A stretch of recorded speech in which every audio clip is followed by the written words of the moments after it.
Helpings for the Heart. It is written founder George Vandeman's favorite stories. Back to the beginning. In 1772, one of those almost impenetrable fogs had settled down over the city of London. In a dismal flat in the heart of the crowded East End, a man stood gazing into the fireplace. Then suddenly, overcome by emotions of discouragement and gripped by fears that he could not name, he threw his cloak about him and walked resolutely toward the door. He turned the key and walked out into the night. Carefully, he groped his way across the pavement and felt for the iron horse's head and the ring of the hitching post. Then, guided by the curbstone, he made his way to the nearest corner, where he knew a horse-drawn cab was always waiting. He opened its door and ordered the driver, "To the Thames, sir." For in his deep depression there seemed no way out but to jump from the bridge into the river. It should have taken 15 minutes, but after an hour and a half of negotiating the dark and foggy streets, they realized that they were hopelessly lost. In desperation, he decided to walk and paid the driver his fare.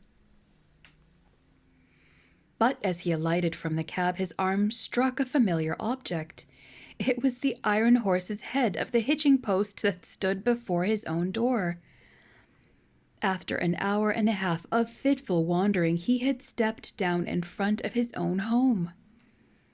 So impressed was he that he climbed the stairs to his flat, lighted the lamp, and knelt to ask God to forgive him for what he had thought to do.